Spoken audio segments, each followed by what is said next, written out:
Hello student, तो स्वागत है फिर से एक नए वीडियो में। बच्चों, मैं इस वीडियो के माध्यम से मैं एटम के बारे में कुछ बेसिक इन्फॉर्मेशन को आप सबों के सामने शेयर करने जा रहा हूं। तो चलिए वीडियो को स्टार्ट करते हैं। बच्चों, एटम जो है दो वर्ड ए और टर्म से मिलकर बना हुआ होता है। ए का जो मतलब होता है नॉट एंड टर्म का जो मतलब होता है डिविजिबल। यानी कि एटम एक ऐसा एटम जो है वह एक ऐसा मैटर से ऐसा पदार्थ है जिसका और डिविजिबल्स नहीं किया जा सकता और टुकड़ा नहीं किया जा सकता, उसे ही एटम्स कहते हैं। बच्चों, एटम जो है सबसे स्मॉलेस्ट पार्टिकल्स होता है मैटर का। यानी कि atom is the smallest particle particles of matter. यानी कि बच्चों, एटम जो है सबसे स्मॉलेस्ट पार्टिकल्स होता है मैटर का। तो चलिए बच्चों, अब एटम्स के स्ट्रक्चर को जानने का प्रयास करते हैं। बच्चों, एटम का जो सेंट्रल जो पार्ट होता है उसे न्यूक्लियस के नाम से जाना जाता है।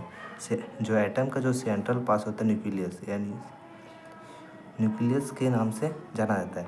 और जो न्यूक्लियस होता है वह पॉजिटिवली चार्ज होता है ड्यू टू प्रोटॉन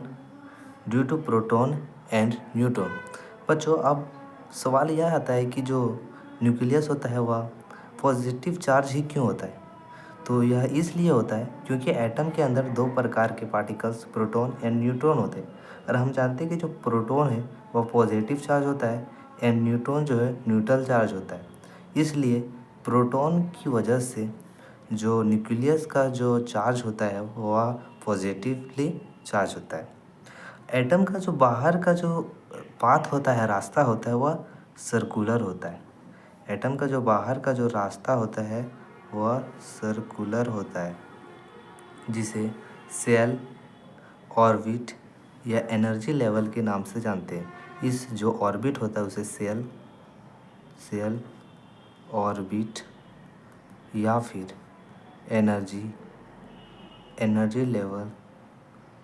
लेवल के नाम से जाना जाता है। और इन सारे ऑर्बिट में इलेक्ट्रॉन प्रेजेंट होते हैं। और इन ऑर्बिट का जो है नामकरण भी किया गया है बच्चों। जो न्यूक्लियस के सबसे नज़दीक वाला जो ऑर्बिट है उसे के सेल कहा गया, या फिर के ऑर्बिट या के एनर्जी लेवल कहा गया। उससे आगे वाले को एल ऑर्बिट, उसके आगे वाले को एम ऑर्बिट, उससे आगे वाले ऑर्बिट को एन ऑर्बिट किया गया। इसी प्रकार जो है वह जो है नामांकन क्यू तक किया गया। अब बात आता है कि सर क्या हम नामांकन क्यू तक ही कर सकते हैं? नहीं बच्चों, इसका नामांकन जो है इन्फिनाइट तक किया जा सकता है। परंतु हम इन्फिनाइट तक इसलिए नहीं करते हैं क्योंकि जो न्यूक्लियस का जो इन ऑर्बिट के साथ अट्रैक्शन होता है वह कम हो जाता है।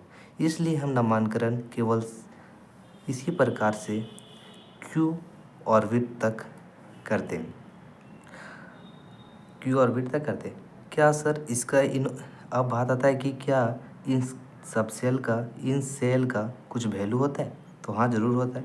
तो के सेल का जो वैल्यू होता है 1 होता है एंड एल सेल का वैल्यू 2 होता है, एम सेल का वैल्यू 3 होता है और एन सेल का वैल्यू 4 होता है।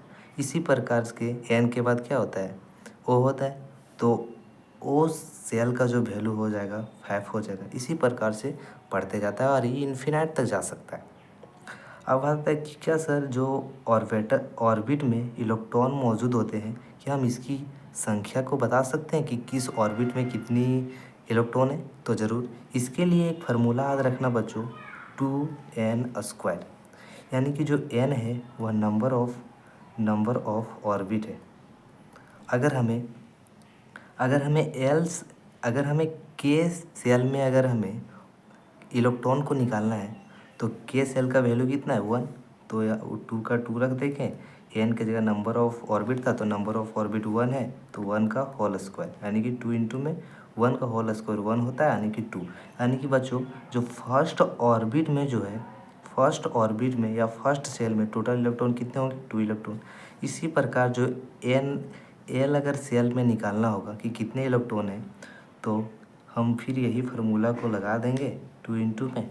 अब जो एन के जगह होता है, एन के जगह एल सब सेल का वैल्यू कितना होगा, 2, यानी कि यहाँ 2 रख देंगे, का होल स्क्वायर कर देंगे 2 इंटू में।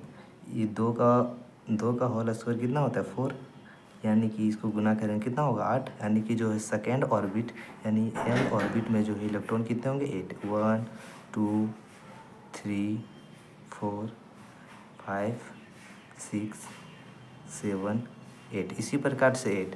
फिर इसी प्रकार से इसमें आप निकाल सकते हैं। तो ये थी एटम के बारे में बेसिक जानकारी। आपको यह वीडियो कैसा लगे कमेंट ज़रूर करें और अपने दोस्तों को ज़रूर से ज़रूर शेयर करें, क्योंकि यह वीडियो आपको बहुत काम आने वाला है। 9 क्लास हो या 11 क्लास हो, स्ट्रक्चर ऑफ एटम चैप्टर पढ़ने के लिए यह बहुत ही बेसिक इन्फॉर्मेशन था। धन्यवाद।